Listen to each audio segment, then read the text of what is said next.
Bonjour, bonjour à toutes et à tous. Donc Christophe Vergne, je vais vous présenter ce que nous développons chez Maple, à savoir une solution de RCP, d'aide à la gestion des RCP. Alors les RCP, qu'est-ce que c'est? C'est ce qu'on appelle les réunions de concertation pluridisciplinaire. Ce sont des réunions qui ont lieu en fait après toutes les phases de diagnostic qu'on peut effectuer sur un patient, qui vont durer un certain temps éventuellement. Et quand on est très proche de pouvoir valider le statut diagnostique du patient, on va inclure le patient dans cette réunion. Le but du jeu est très simple, c'est de définir la meilleure stratégie thérapeutique. On va choisir le type de traitement et tout l'accompagnement qui peut aller avec le traitement. On passe ensuite à des phases de surveillance. Le patient peut rentrer à la maison et là on va bien sûr surveiller ce qui se passe, puisqu'il peut y avoir à nouveau une réunion de concertation pluridisciplinaire, soit s'il y a un besoin particulier parce qu'il y a un effet secondaire, soit si derrière une chirurgie, on passe sur un traitement médicamenteux. Alors malheureusement, cette réunion pose pour les experts qui y participent beaucoup de problèmes. D'abord, elle se prépare et ensuite on mène une réunion à plusieurs personnes.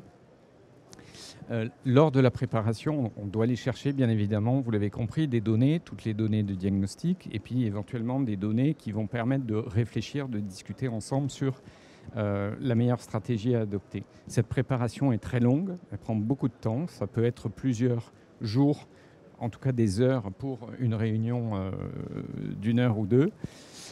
On peut manquer d'informations, on peut manquer d'accès à l'information. Et si on manque d'informations, bien évidemment, on aura un impact sur la décision thérapeutique, la discussion elle-même et la diffusion thérapeutique, y compris l'inclusion du patient dans les essais cliniques, puisque c'est dans ces réunions qu'on va aussi décider d'inclure un patient en essai clinique. Durant la réunion elle-même, en fait, on va se retrouver dans ce cas-là avec un profil de patient éventuellement incomplet, ce qui permettra, ce qui va finalement engendrer à l'équipe des difficultés de discussion et de travail collaboratif. Et on rencontre finalement, dans beaucoup de cas, des écarts, notamment en termes de temps, entre le diagnostic qu'on a pu poser et finalement la décision finale, le choix et le démarrage du traitement. Donc beaucoup de problèmes très nombreux lors de ces réunions. Maple donc s'est attaché à résoudre ces problèmes en travaillant de la manière suivante. Déjà, l'idée est de construire un tableau de bord du patient avec une approche holistique. Alors, un mot un petit peu barbare. Holistique voulant dire qu'en fait, on va aller chercher pour construire ce profil de patient la totalité, le maximum d'informations. On va chercher des informations qui sont sur le système d'information de l'hôpital, des informations concernant la biologie, l'anapath, l'imagerie, tout ce qui est test génomique, les traitements éventuellement en cours chez ce patient, y compris, et ça c'est important et très nouveau, des données de vie réelle qui peuvent être extrêmement intéressantes pour discuter du cas en RCP. On va structurer toutes ces informations, puisque malheureusement aujourd'hui, elles ne sont pas structurées, elles ne sont pas standardisées, et on va utiliser pour ça un certain nombre de standards internationaux qui sont plus ou moins complets ou plus ou moins spécifiques. Et en travaillant sur l'ensemble de ces standards, on arrive à recréer un jeu de données du patient qui permettra la construction du profil. À partir de ce profil, on va créer différents systèmes d'usage, de visualisation des données et d'usage, soit en RCP, ce que je venais d'évoquer, soit vers le patient.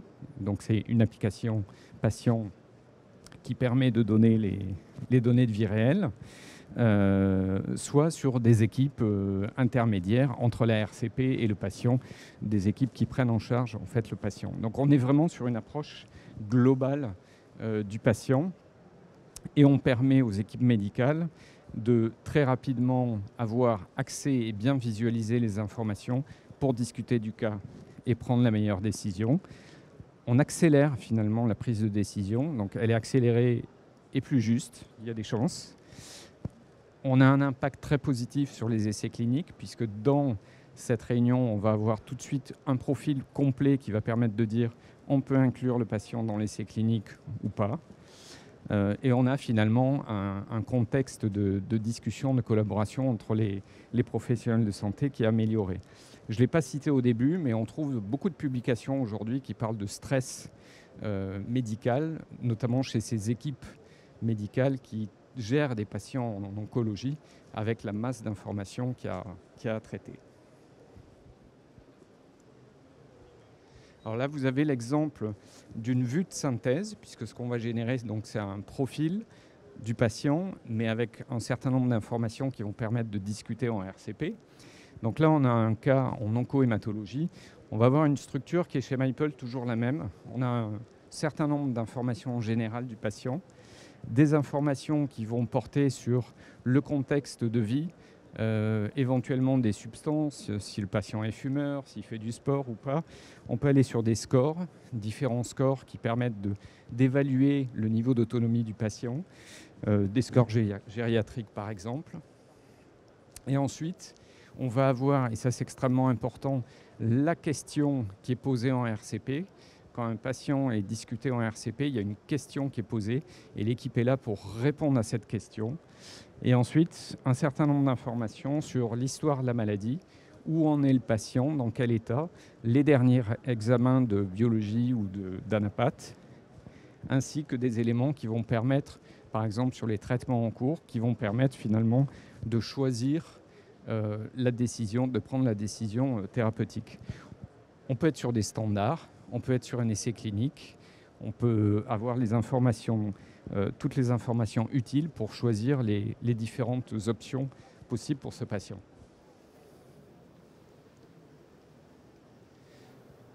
Voilà, aujourd'hui nous sommes déployés en pilote sur certains premiers sites à la PHP. On est un dispositif médical de classe 1 et je reste à votre disposition pour toute question. S'il y en a. C'est bon ? Ben, je vous remercie.